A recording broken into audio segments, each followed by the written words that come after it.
Hello बच्चों, महत्वपूर्ण कार्बनिक यौगिक के अंतर्गत साबुन के प्रकार, क्रियाविधि, प्रयोगशाला में साबुन बनाने की विधि एवं अपमार्जक के बारे में विस्तृत रूप से अध्ययन करेंगे।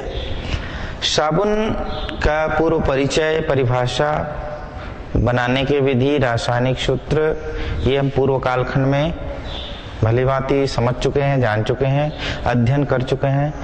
अर्थात अगले मुख्य बिंदु के अंतर्गत प्रकार में आते हैं।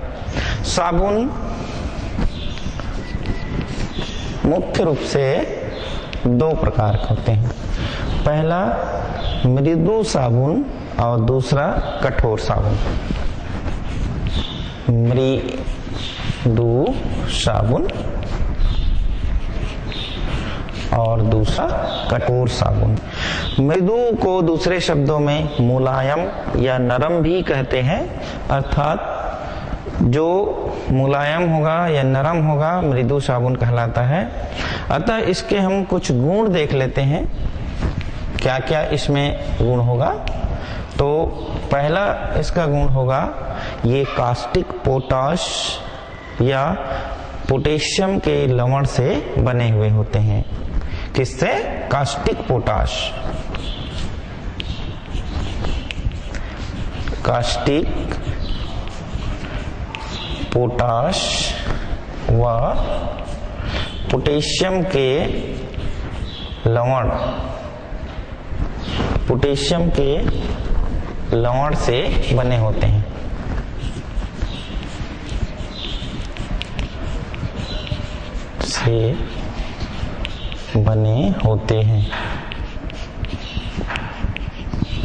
ये पहला गुण हो गया।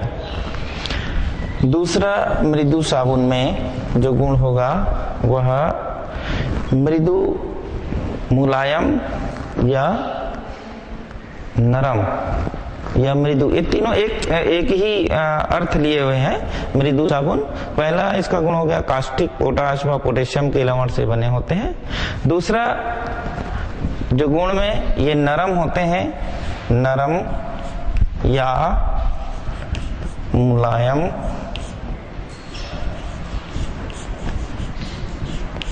होते हैं। तीसरा इसके जो गुण है वो, इसका जो उपयोग है वो नहाने के रूप में किया जाता है।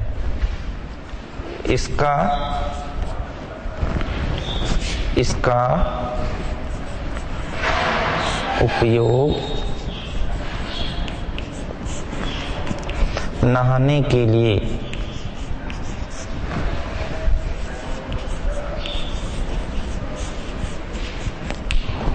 एक चीज और बताना चाहूं बच्चों, ये जो मृदु साबुन है उसका उपयोग नहाने के लिए होता है। स्पेशल एक हम मानव में एक डिसीज होता है, इन्फेक्शियस डिसीज जिसको कहते हैं, संक्रमण रोग। उदाहरण के लिए दांत, खाज, खुजली। आपको पता होगा खुजली क्या होता है। एक नियत स्पेस पे या नियत स्थान पे ईचिंग होता है, इरिटेशन या खुजली होता है, तो उसके लिए भी औषधि के रूप में जो मेडिसिन होता है, मेडिसिनल सोप या मेडिसिनल साबुन बनाए जाते हैं जो नरम या मृदु साबुन के अंतर्गत आता है, और वो भी ईचिंग को या खुजली, दांत को, खाज को ठीक करने के लिए उपयोग करते हैं। इस प्रकार से मृदु साबुन के निम्न 3 गुण हो गए। अर्थात नंबर दूसरे प्रकार का जो साबुन है वो कहलाता है कठोर साबुन। कठोर साबुन। कठोर साबुन वह साबुन है जो, इसमें एक चीज और लिखना है, कास्टिक पोटाश अर्थात पोटेशियम, है ना, पोटेशियम के लवण से बने होते हैं। ठीक है, ये नरम होंगे। कठोर निश्चित रूप से कहना चाहिए क्या होगा, कठोर होता है। मुलायम नहीं होगा, न नरम नहीं होगा, न मृदु नहीं होगा, वो कठोर होगा। वो सोडियम से बना है, सॉरी ये पोटेशियम से बना है, तो इसके जो लवण होगा वो सोडियम से प्राप्त होता है। देखते हैं एक एक करके लिखते हैं। पहला, यह कठोर होता है। दूसरा गुण, ये सोडियम के लवण से बने हुए होते हैं। सोडियम के लवण से बने हुए होते हैं। तीसरा इसका गुण बच्चों ध्यान में रखना है, हम दोनों को कंपेयर करते हुए पढ़ रहे हैं। इसका उपयोग जो है नहाने के लिए होता है, तो इसका उपयोग किस लिए होगा? कपड़ा को धोने के लिए, है ना। तो इसका उपयोग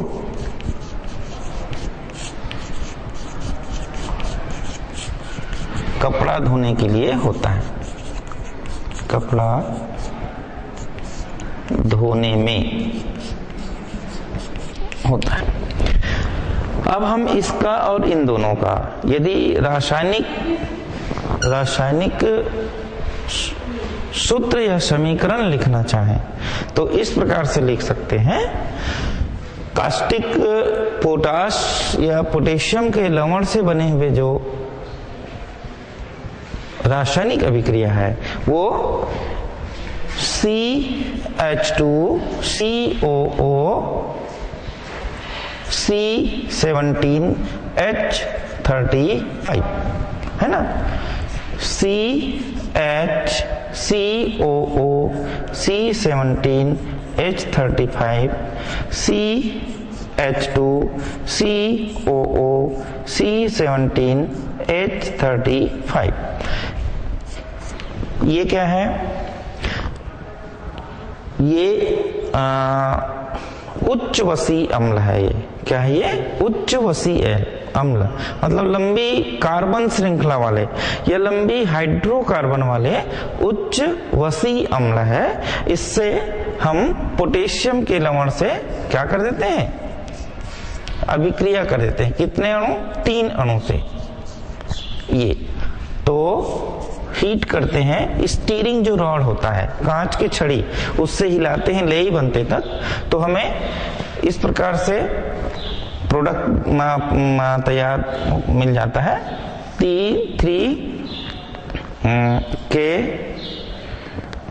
C17H35 COOK। इसको मैं इस प्रकार से लिख दूं, स्पष्ट हो जाएगा। 3 अणु C17H35 COOK बनता है। C17H35 COOK। ये साबुन हमें प्राप्त हो गया। कौन सा? पोटेशियम का साबुन प्राप्त हो गया। अब आपने कहना चाहिए, सुने होंगे सर हम तो साबुन लक्स अलग अलग नाम से, वो कंपनी का नाम है ना, उसके अंदर जो केमिकल जो जुड़ना रहेगा नहाने का C17H35 COOK होगा, अर्थात ये हमें साबुन कहते हैं। अब आपका प्रश्न फिर है, सर साबुन में तो खुशबू होता है, यहाँ कौन सा खुशबू आएगा? आप जो खुशबू को पसंद करो, है ना, चाहे जास्मीन को, चाहे रोज का, चाहे और जितना भी हो मिला दीजिए, जिसको इत्र कहते हैं, है ना, इत्र को मिला देते हैं तो उस प्रकार से वो खुशबू आ जाता है। तो ये इस मृदु साबुन का रासायनिक समीकरण हुआ। आप इसको लवण और इसको उच्च वसीय अम्ल लिख सकते हैं, वसीय अम्ल।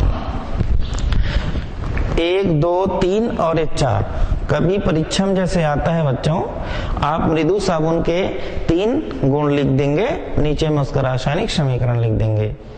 ये इसकी आंतरिक संरचना से लेकर के उसके रासायनिक गुण और भौतिक गुण पूरे कहना चाहिए इसमें आ गया है। अब हमने इसे कठोर साबुन के अंतर्गत 3 इसका भी गुण पढ़ लिए हैं। इसका रासायनिक समीकरण देखते हैं तो इसमें सोडियम का कहना चाहिए, इसमें सोडियम के लवण से बने हुए होते हैं कठोर साबुन जो है। तो आप सिर्फ KOH के जगह में क्या लेंगे, NaOH लेंगे। तो इस प्रकार इसको लिख सकते हैं CH2COO C17H31 C17H31 पुनः CHCOO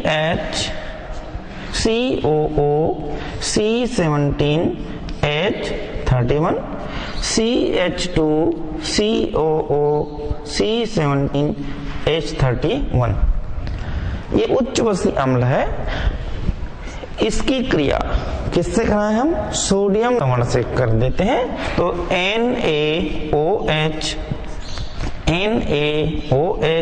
और NaOH हीट करते हैं तो हमको 3 अणु किसका प्राप्त होगा, सोडियम का, माने कठोर साबुन प्राप्त होगा। तो C17H31 COO Na plus glycerol निकल जाएगा, CH2OH CHOH और CH2OH। इस प्रकार से ये हमें कठोर साबुन प्राप्त होगा।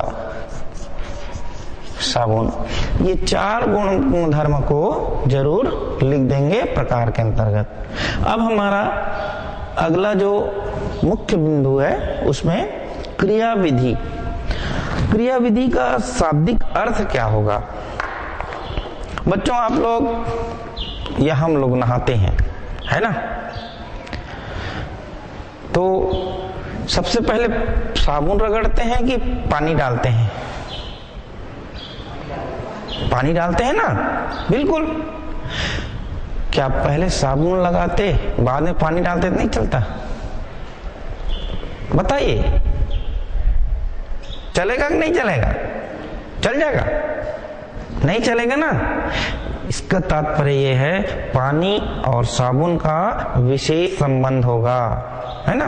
बिना साबुन के नहा नहीं सकते, बिना पानी के नहा नहीं सकते, दोनों एक दूसरे के पूरक है। कहने का तात्पर्य मेरा है क्रियाविधि का मतलब यह है जब हम नहाते हैं पानी शरीर में डालते हैं तो साबुन को लेप लगाते हैं, लेप लगाते हैं तो क्या होता है बच्चों, झाग आता है। पहले यही है क्योंकि इस क्रिया को आप सब रोज करते हो, लेकिन ये हम नहीं जानते हैं कि हमारे शरीर में जो गंदगी है वो साबुन कैसे धो देता है। तो मैकेनिज्म जो होती है, क्रियाविधि जो होती है, गंदगी को कैसे शरीर से निकालता है, कपड़ा में गंदगी है वो कैसे निकलता है, क्यों गंदा होता है हमारे शरीर, प्रश्न तो ये पहले आता है। बता सकते हैं हमारे शरीर में जो मैल है, जो गंदगी है, क्यों आता है, या हमारे कपड़े क्यों गंदा हो जाते हैं, बताइए। अब आपका प्रश्न है सर, या उत्तर है सर, धूल के कारण गंदगी हो जाता है। चलो मैं कपड़ों को यहाँ रख देता हूँ, यहाँ धूल लगा, उस धूल को मैं झड़ा देता हूँ, झड़ जाता है। लेकिन कपड़े में जो गंदगी है वो लगा हुआ है, धूल लगा है, उसको झड़ाओगे तो नहीं झड़ता कि झड़ता है। चलो ठीक है, आपको धोना है, पानी में बिना साबुन के पानी में डुबो दिए, बिना साबुन के, धुल जाता है कपड़ा, साफ हो जाता है क्या, नहीं। तो क्या करता होगा साबुन, गंदगी को निकालने के लिए कैसे निकालता होगा साबुन, ये हम बताने जा रहे हैं या ये हम पढ़ने जा रहे हैं। आइए क्रियाविधि।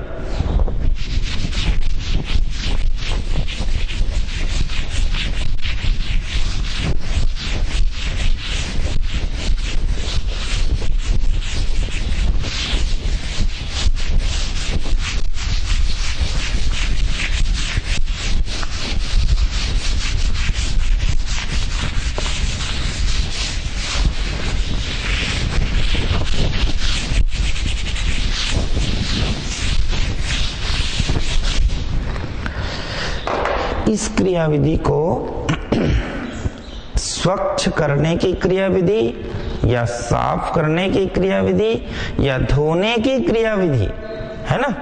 साबुन कैसे धोता है, how to wash off soap in our body, in our cloth, मतलब हमारे कपड़े को वो कैसे धोता होगा, है ना।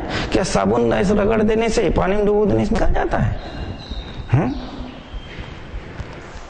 या पानी में डुबो के सिर्फ कपड़ा निकाल देने से धुल जाता है कि नहीं। देखें क्रियाविधि,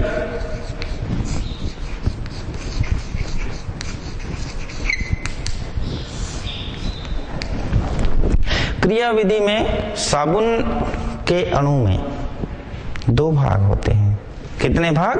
2 भाग। साबुन के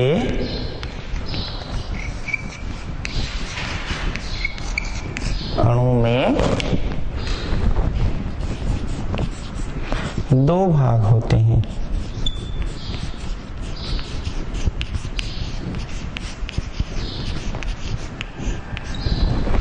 वो कौन कौन सा भाग? हमने किससे किससे मिला के बनाया है? एक तो उच्च वसी अम्ल और लवण, चाहे वो सोडियम के लवण लिए चाहे पोटेशियम के, 2 भाग को तो मिलाया ना। इसका तात्पर्य है साबुन में भी 2 भाग होगा। क्यों भाई? अभी हमने रासायनिक समीकरण लिखा तो सोडियम के लवण के कुछ भाग जो है पहले भाग से क्रिया किया और पहले भाग से क्रिया करके एक साबुन बनाया, अर्थात दोनों का आधा आधा भाग उत्पाद बनाया ना। तो 2 भाग होते हैं। पहला भाग वसा स्नेही, वसा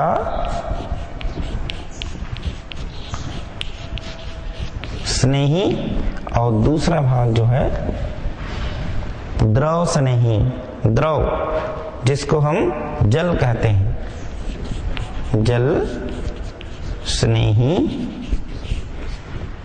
साबुन या भाग। अब देखिए वसा साबुन में भी है गंदगी जो होती है, मैल जो होती है, उसमें वसा होती है कि नहीं, है कि नहीं बताइए। आपका प्रश्न मैं आपसे पूछना चाह रहा हूं। साबुन में तो वसा है, निश्चित रूप से वसा से बना है, मतलब वसा है, तेल चीज है ना साबुन में। हमारी जो गंदगी है उसमें वसा या तेल चीज होगा कि नहीं? बहुत बढ़िया प्रश्न। आपका उत्तर है हाँ, है ना। तो ये कहां से ये तेल आया? ये कहां से तेल आया? अब आपका उत्तर है सर हम रोज तेल लगाते हैं नहाने के बाद, वो तेल होगा, है नहीं। चलो मैं कभी तेल नहीं लगाता, जा तो मेरी गंदगी वाली जो कपड़ा है या मेरे शरीर में जो गंदगी है उसमें तेल होगा कि नहीं? नहीं होगा, होगा ना। कहां से तेल आ गया? आसमान से टपका क्या? जमीन से आया क्या? यस, है ना बेटा। जो हमारी पसीना होती है ना, जो सूक्ष्म छेद होती है हेयर का, उसके अंदर पसीना ग्रंथि होती है, स्वेट ग्लैंड कहते हैं। और ये नहीं भूलना, पसीना के बाद एक और ग्रंथि होती है, उस ग्रंथि को कहते हैं कौन सा? Sebaceous glands. सीबेशियस ग्लैंड मतलब तेल को पैदा करने वाले ग्रंथि, अर्थात आपके त्वचा तेली दिखता है, वो दिखता है कि नहीं? पसीना में बिल्कुल चमकीला स्लिपरी मूवमेंट, आप चमड़ी जो है ना रूखा नहीं लगेगा, एकदम चिकना लगेगा, तभी तो ग्लैमरनेस आता है चेहरे में, सुंदर दिखते हैं। कोई गोरी तो कोई काली तो कोई सांवली, मतलब सांवला भी हो सकता है, गोरा भी हो सकता है। गोरी काली सांवली मतलब है ना, गोरे भी हो सकते हैं, सांवले भी हो सकते हैं, काले भी हो सकते हैं, लेकिन सुंदर सब में है सुंदरता। वो जो सीबेशियस ग्लैंड है ना, पसीना ग्रंथि अलग है, स्वीट ग्लैंड। तो इस प्रकार से कहना चाहिए, जो फैट निकालता है, तेल निकालता है, हमारे चमड़ी में कहना चाहिए आता है, और वो धूल के कण जब उसमें चिपक जाता है तो वही मैल कहलाता है, मैल। तो ऐसा स्नेही मतलब स्नेह करने वाला, स्नेह मतलब उसके पास में आके चिपकने वाला या उसके पास में रहने वाला, उसको स्नेही कहते हैं, माने एक वसा स्नेही। उसी प्रकार से दूसरा है जल स्नेही। ऐसा भाग साबुन में रहता है जो पानी, देखो पानी चाहे नहाते हैं चाहे कपड़ा धोते हैं, पानी हम करते हैं, तो उस पानी में कहना चाहिए या उस पानी के पास आता है। इस प्रकार से ये दो भाग होते हैं, वसा स्नेही और जल स्नेही, है कि नहीं?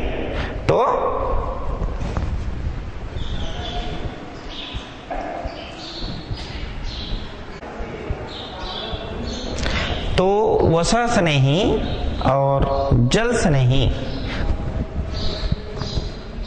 के परिभाषा या का अर्थ समझने के बाद हम इसका वास्तविक में कहना चाहिए क्या क्रिया विधि है, साबुन में कौन सा वसा है और कौन सा जल स्नेही है वो देखते हैं। तो पहला जल स्नेही, वसा स्नेही। वसा स्नेही के अंतर्गत यदि हम जानना चाहें तो साबुन में उपस्थित, ठीक है, साबुन में उपस्थित हाइड्रोकार्बन वाला भाग। अब हाइड्रोकार्बन वाला भाग कौन सा होगा? हाइड्रोकार्बन वाला भाग कौन सा होगा? उच्च वसी अम्ल। मैंने पहले भी आपको बता चुका है ना? उच्च वसी अम्ल परिभाषा में साबुन के, है ना? यही हाइड्रोकार्बन से जुड़े होते हैं। एक आर समूह होता है ना, एल्कीन, उच्च वसी अम्ल। तो वो जो आर समूह है वो क्या है? साबुन में उपस्थित हाइड्रोकार्बन वाला भाग जल को क्या करेगा? प्रतिकर्षित करेगा। ये बताओ मुझे, वसा मतलब तेल, तेल है आपके पास और पानी है, दोनों में प्यार होता है। प्यार का मतलब स्नेह, है ना? प्यार का मतलब स्नेह। स्नेह होता है क्या? नहीं होता। बोलता है पानी, चल हट, है ना? एक बूंद भी तेल डाल दोगे तो एक ही बूंद वहां तैरते रहता है ना? अब पानी में एक बूंद पानी डाल दो तो दिखेगा? नहीं दिखता। इतना प्यार अगाढ़ हो जाता है कि बस पूरे घुल मिल जाते हैं। कहने का मतलब मेरा ये है, साबुन में उपस्थित हाइड्रोकार्बन वाला भाग जल को क्या करेगा? प्रतिकर्षित करता है, जल को प्रतिकर्षित करता है, अर्थात ये आयनित नहीं होता। तो तीन शब्द यहां याद रखना है भैया हमको। कौन कौन सा? पहला साबुन में उपस्थित, लिख सकते हैं, साबुन में उपस्थित हाइड्रोकार्बन वाला भाग,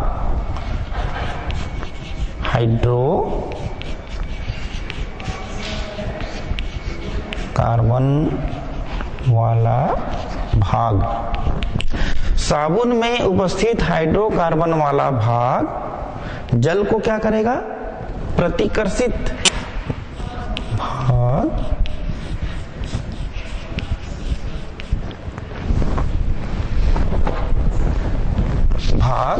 जल को प्रतिकर्षित जल को प्रतिकर्षित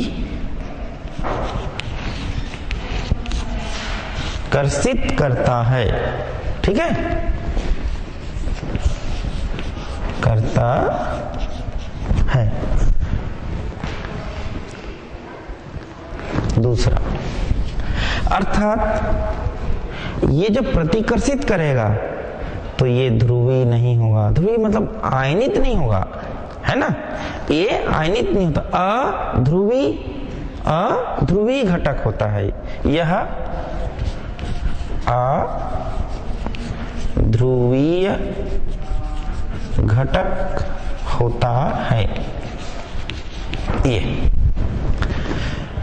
जल स्नेही। अब हमने जल स्नेही के बारे में जानते हैं। जल मतलब पानी, वाटर, जल सब एक मतलब है। इसको अंग्रेजी में हाइड्रो भी कहते हैं, है ना, रासायनिक भाषा में हाइड्रो भी कहते हैं। और स्नेही का मतलब है फिलिक, जो अपने में समा लेता है ना। हाइड्रोफिलिक माने जल को अपने में समा लेता है, माने प्रतिकर्षित नहीं करता होगा। क्या करता होगा? क्या करता होगा? आकर्षित करता होगा। तो क्या हो जाएगा? यह पहला इसका है, यह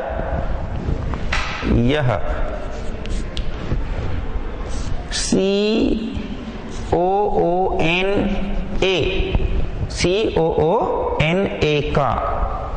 का ध्रुवीय घटक होता है, ये है ना। और साबुन में ये जो भाग है, साबुन में देखो, साबुन में दो भाग होते हैं, एक है वसा स्नेही और दूसरा जल स्नेही। तो जो जल स्नेही है साबुन में पार्ट, वो हम ऊपर से जो पानी डाल रहे हैं उस पानी को क्या करेगा? अपनी ओर खींचता है, माने आकर्षित करता है। तो दूसरा क्या आ जाएगा? जल के अणु की ओर आकर्षित हो जाता है वो। नंबर 2, जल के अणु की ओर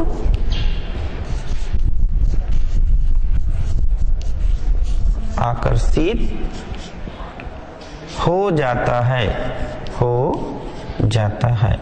अब देखिएगा, ये दो वो होने के बाद हम जो है सीधा सीधा इसके चित्र के माध्यम से, है ना। अब एक कपड़ा ले लेते हैं, चलिए, है ना, कपड़ा लेते हैं, साबुन लेते हैं, पानी लेते हैं। ये तीन चीज लगेगा क्रियाविधि के लिए, लगेगा, है ना। अब आपका कपड़ा कैसा है?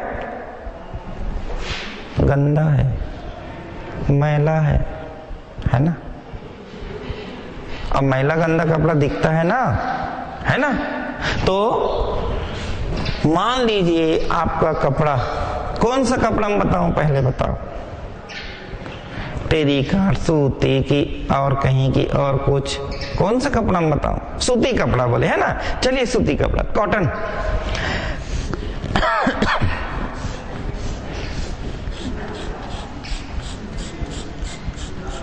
कपड़े में रेशे होते हैं, नहीं होता का?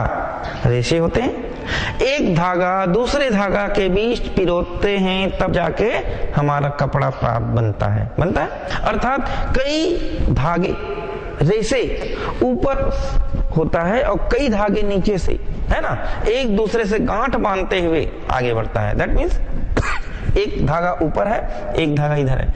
इस धागा इस लाइन के ऊपर से गया तो सेकंड वाले लाइन के नीचे से जाएगा, वो सेकंड वाले लाइन के नीचे से जाएगा, फिर तीसरे वाले लाइन के ऊपर आएगा। मतलब ये मान लीजिए धागा है, ये लंबा वाला धागा और ये तिरछा वाला धागा, ऐसे हो गया। तो दूसरा लंबा वाला धागा यहां से ऐसे आएगा, माने ऊपर नीचे ऐसे, तब तो वो जो है बांधते हुए आगे बढ़ता है। तो अब देखिए, अब हम वो कपड़ा को पहने हैं, हमारे शरीर से पसीना निकल रहा है, तेल निकल रहा है।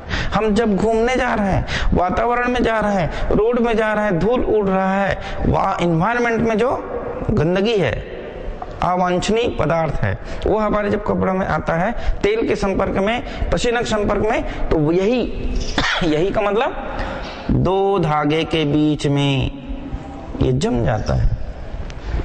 और जमेगा, झड़ावे तो निकलेगा क्या? नहीं निकलेगा। तो इसको हम इस प्रकार से समझ सकते हैं। देखिए, ये गंदगी है ना। क्या है? गंदगी। माने दो धागे के बीच का गांठ का बिंदु है, यहाँ पे गंदगी है ना। अब हमने इसमें क्या मिलाया है?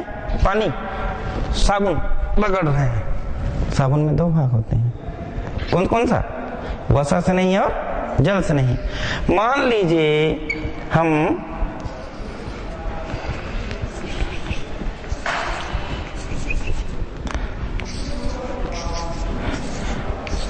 ये 2 भाग साबुन, ये टोटल ये मैल है और मैल से यहां तक जो है ना ये 2 भाग है, 2 पार्ट है, एक है वसा स्नेही और दूसरा है जल स्नेही। तो मैं आपको बता दूं ये जो बीच का जो बिंदु है वो क्या कहलाएगा, वसा। वसा मतलब गंदगी, वसा युक्त मैल या गंदगी जिसको हम धोना चाह रहे हैं ना, वो युक्त गंदगी। इसके बाद ये जो बीच का जो भाग है ना, एक भाग है साबुन का और एक जो गोला भाग है ये एक भाग है साबुन का। ये ध्रुवीय होता है और ये अध्रुवीय होता है। कहने का तात्पर्य मेरा ये है, ध्रुवीय जो सोडियम युक्त जो होगा Na+ ion, Na+ ion, Na+ ion, Na+ ion, Na+ ion, Na+ ion, Na+ ion, हो गया। एक आयनित भाग जो ध्रुवीय होगा, कौन सा स्नेही होगा, जल स्नेही होता है, और एक वसा युक्त गंदगी और जो ध्रुवीय भाग है उसके बीच का भाग, मतलब ये भाग, तो ये क्या कहलाएगा, वसा स्नेही भाग, है ना। और ये जो लास्ट का जो आयनित है ये क्या होगा, अध्रुवीय होगा, अध्रुवीय। और ये भाग क्या होगा, दूसरा भाग है जल स्नेही, जल स्नेही। इसको मैं अलग से निकाल देता हूं। सपोज दैट हम एक निकाल देते हैं साबुन के 2 भाग को, तो इस प्रकार से एक चित्र दिखा आपको, दिखा यहां से यहां तक, है ना। नीचे जो पॉइंट में क्या है, गंदगी है समझिए। तो इसमें 2 भाग दिख रहे हैं आपको, एक भाग दिखा ये और यहां से ये दूसरा भाग दिखा है। अलग से पिक्चर में, चित्र में के माध्यम से बता दें तो पहला जो भाग है इसको हम कहते हैं जल स्नेही। जल स्नेही का तात्पर्य क्या होगा, ये ध्रुवीय होगा। ध्रुवीय मतलब ये होता है बेटा जो आयन युक्त होता है, जो आयनित होता है। अब आयनित कौन होगा, या तो अपने घर से इलेक्ट्रॉन का दान करेगा या तो अपने घर में किसी दूसरे इलेक्ट्रॉन को ग्रहण करेगा या दूसरे इलेक्ट्रॉन को लेगा, उसी को तो आयन कहते हैं। तो सोडियम कहना चाहिए अपने घर से एक इलेक्ट्रॉन को दान दे देता है। क्यों? क्योंकि सोडियम का परमाणु क्रमांक 11 होता है और 11 मतलब अंतिम कक्ष में सिर्फ 1 इलेक्ट्रॉन होता है। अब वो आसानी से निकाल देगा, तो अब उसके अंतिम कक्ष में 8 इलेक्ट्रॉन होगा और 8 इलेक्ट्रॉन होने के कारण अष्टक पूरा हो जाता है और अष्टक पूरा होने के कारण अपना स्थायित्व प्रदान करता है सोडियम। अर्थात ये सोडियम Na+ आयन, और इसको हम जल स्नेही कहते हैं, जल स्नेही। और कोष्टक में यह ध्रुवीय होता है। क्या होगा, ध्रुवीय होगा, एकदम सही। अब नंबर दूसरा जो भाग है क्या होगा, वसा स्नेही। निश्चित रूप से वसा स्नेही होगा, ये ध्रुवित नहीं होगा, है ना, अध्रुवित होगा। ये वसा स्नेही, और कोष्टक में इसको अध्रुवी लिख दीजिए। क्लियर है ये? ओके। अब हम चलते हैं, देखिए इतना होने के बाद में क्या करता है, अब 2 जो पार्ट है, जल के अणु की ओर ये जो है आकर्षित हुआ, है ना। आपने कपड़ा लिया, मैं ऊपर में एक कपड़ा ले लेता हूं, ये चित्र के माध्यम से बना।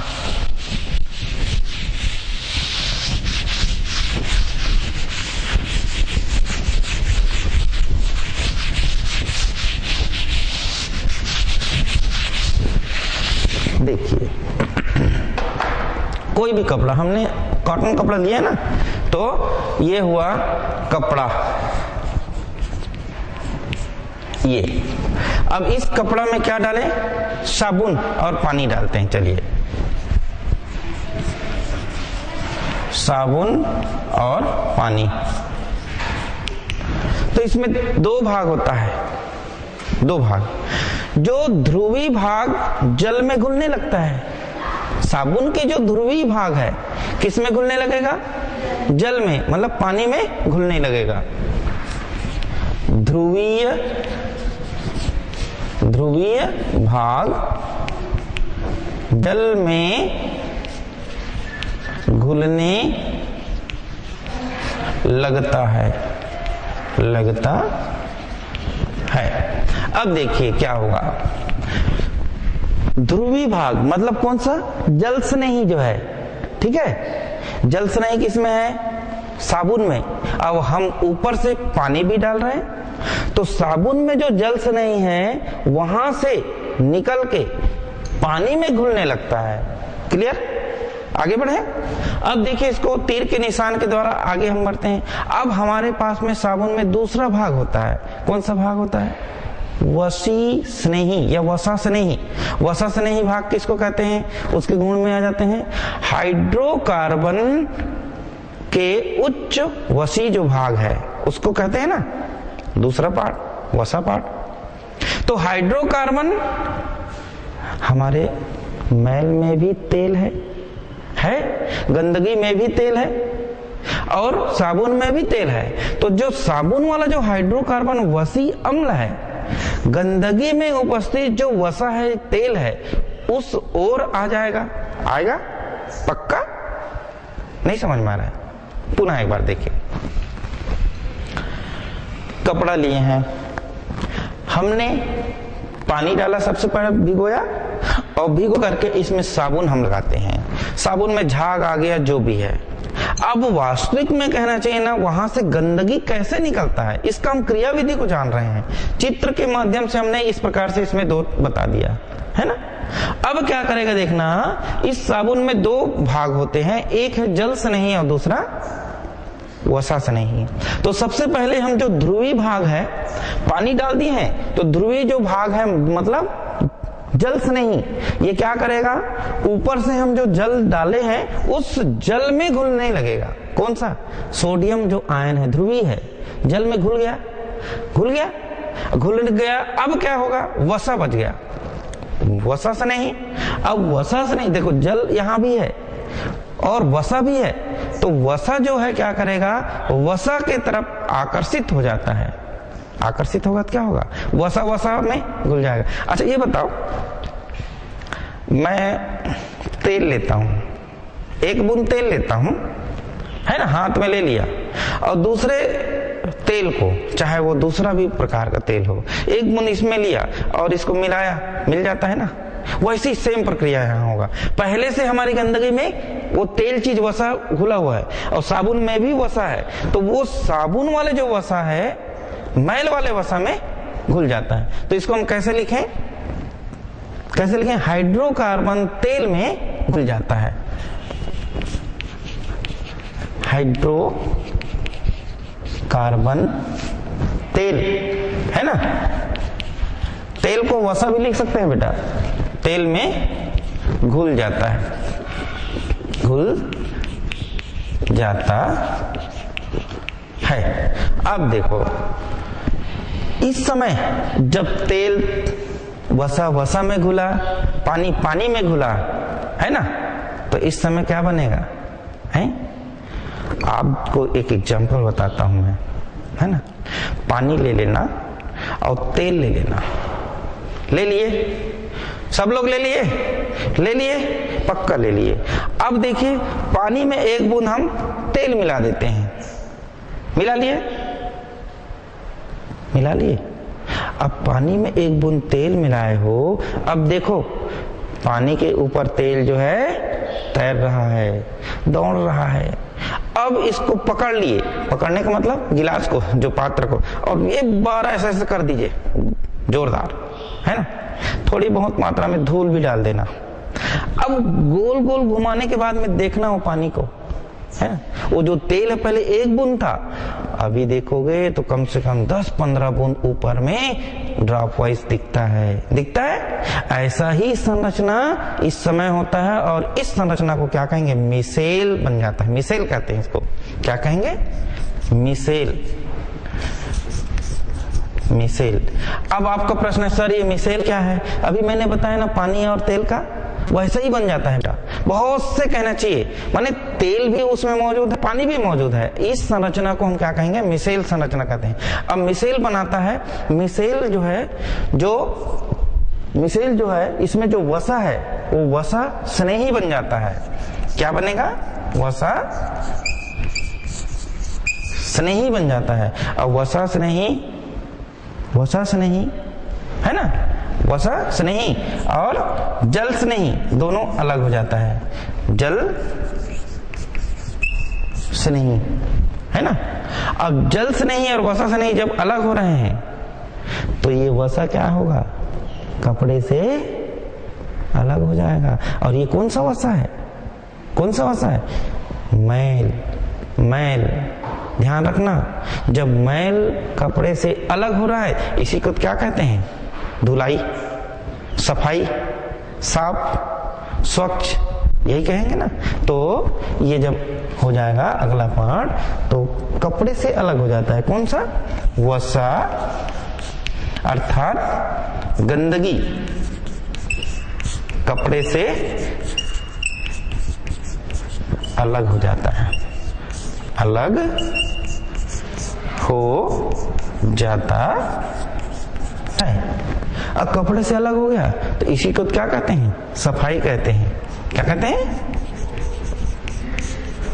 सफाई कहते हैं।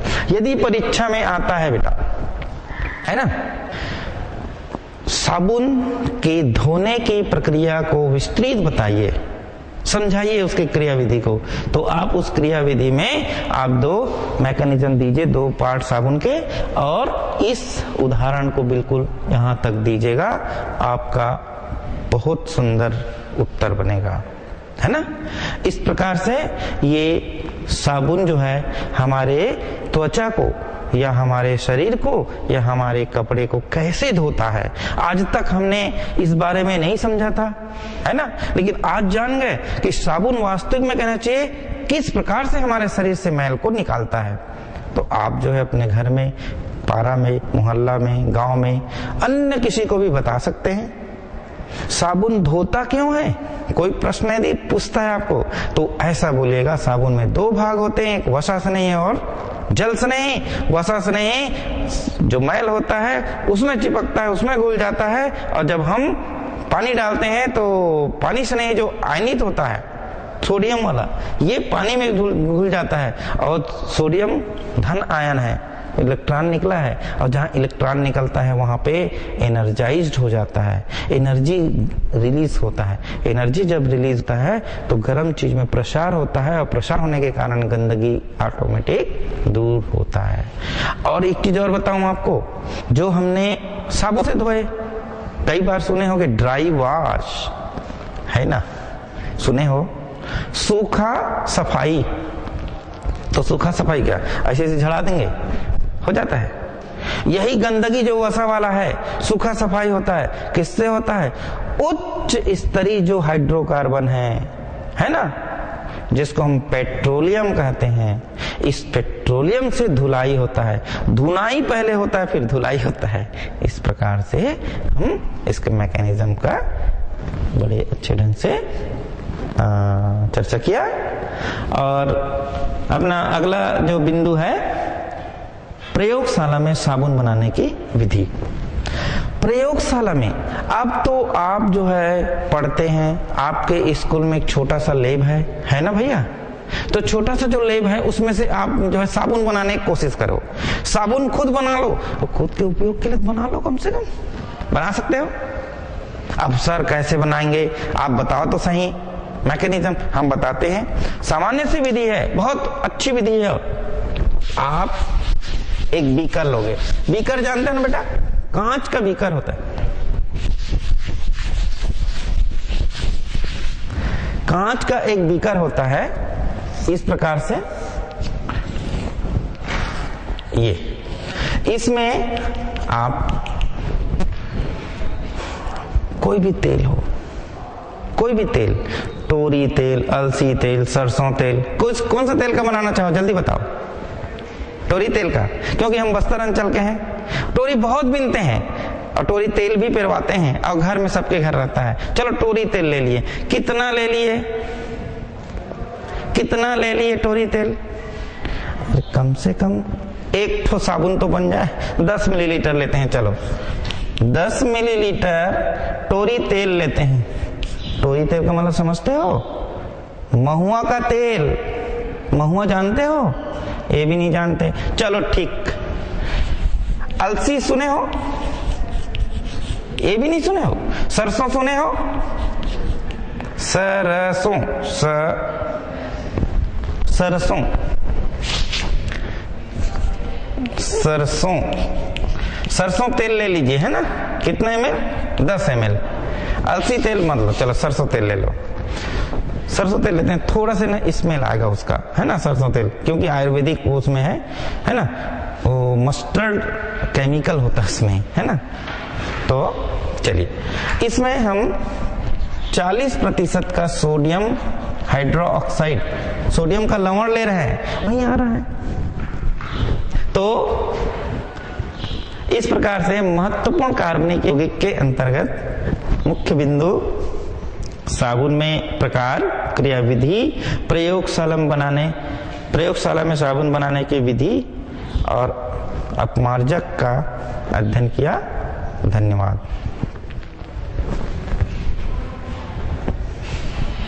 समय हमने प्रयोगशाला में साबुन बनाने की विधि का चर्चा कर रहे थे।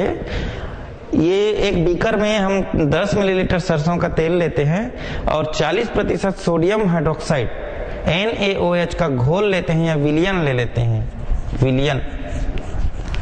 इसकी मात्रा भी 10 ml लेते हैं। कोशिश ये रहेगी हमारी जो अनुपात है 1:1 हो। 10 मिलीलीटर सरसों तेल लिए, 10 मिलीलीटर हम NaOH का विलियन लिए और इसको हम एक, इसमें कांच की एक छड़ी, ये कांच की छड़ी है, कांच की छड़ी, और नीचे से हल्का हल्का हल्का से गर्म करते हैं हम इसको बर्नर से, बहुत हल्का सा, धीरे धीरे, और कांच की छड़ी से इसको हिलाते रहते हैं, हिलाते रहते हैं। और हिलाने के पश्चात जब गर्म हो जाता है तो इसमें थोड़ी मात्रा में इसको ठोस बनाने के लिए या कड़ा बनाने के लिए Na2CO3 डाल देते हैं, कड़ा करने के लिए डाल दिए।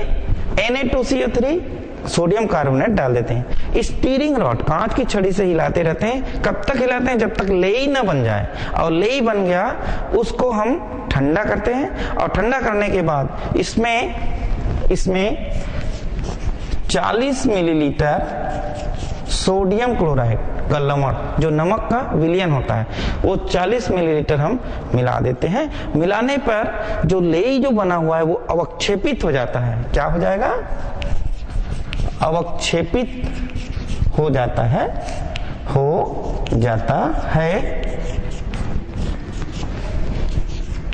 अवक्षेपित हो जाता है, और यही तो साबुन है, साबुन है। अब इस साबुन को हम जिस आकार में या जिस ढांचा में हम सांचा में डालना चाहें डाल दें, और यहीं पे जब अवक्षेपित होता है यहीं पे एक इत्र डाल देते हैं जो आपको पसंद है, चाहे रोज का है, जास्मीन का है, और अन्य इत्र डाल देते हैं, और उस साबुन को हम उपयोग करते हैं। यही साबुन बनाने की लेब में विधि है।